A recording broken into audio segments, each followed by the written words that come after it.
നമസ്കാരം. Raf talks ഫുട്ബോളിലേക്ക് ഏവർക്കും സ്വാഗതം. ഇന്നലെ ഇംഗ്ലീഷ് പ്രീമിയർ ലീഗിൽ നടന്ന മത്സരത്തിൽ ഒരു നാണം കെട്ട തോൽവിയാണ് മാഞ്ചസ്റ്റർ യുണൈറ്റഡിന് ഏറ്റുവാങ്ങേണ്ടി വന്നിട്ടുള്ളത്.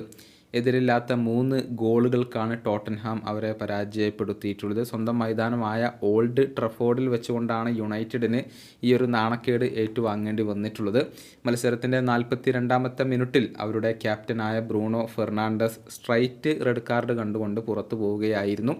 ജെയിംസ് മാഡിസണെ ഫൗൾ ചെയ്തതിനെ തുടർന്നായിരുന്നു അദ്ദേഹത്തിന് റെഡ് കാർഡ് കാണേണ്ടി വന്നത്. എന്നാൽ അക്കാര്യത്തിൽ വിവാദങ്ങൾ ഇപ്പോഴും നിലനിൽക്കുന്നുണ്ട്. അത് റെഡ് കാർഡ് അർഹിച്ചിരുന്നില്ല എന്ന് പലരും അഭിപ്രായപ്പെട്ടിട്ടുണ്ട്.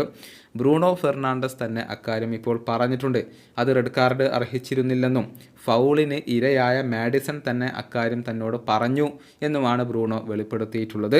അദ്ദേഹത്തിൻ്റെ വാക്കുകൾ ഇങ്ങനെയാണ്: അതൊരിക്കലും ഒരു റെഡ് കാർഡല്ല.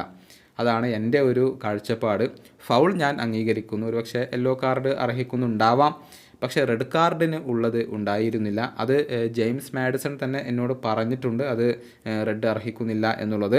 ഞാൻ പോയതിന് ശേഷം എൻ്റെ സഹതാരങ്ങൾ എടുത്ത ആ ഒരു എഫേർട്ടിനെ ഞാൻ അഭിനന്ദിക്കുന്നു. തീർച്ചയായും അവർ അത് അർഹിക്കുന്നുണ്ട്. ഇതാണ് മാഞ്ചസ്റ്റർ യുണൈറ്റഡിൻ്റെ നായകൻ ഇപ്പോൾ പറഞ്ഞിട്ടുള്ളത്. മാഞ്ചസ്റ്റർ യുണൈറ്റഡിൻ്റെ താരമായതിനു ശേഷം ആദ്യമായിക്കൊണ്ടാണ് ബ്രൂണോ ഫെർണാണ്ടസ് ഇപ്പോൾ റെഡ് കാർഡ് വഴങ്ങുന്നത്. 242 മത്സരങ്ങൾക്ക് ശേഷമാണ് ഇത് സംഭവിക്കുന്നത്.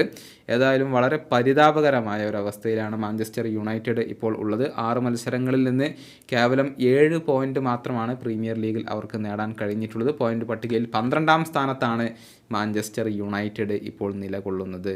ഈ വീഡിയോയുടെ അവസാനിപ്പിക്കുന്നു. ഫുട്ബോൾ ലോകത്തെ കൂടുതൽ വിശേഷങ്ങളുമായി റാഫ് ടോക്സ് വീണ്ടും എത്താം.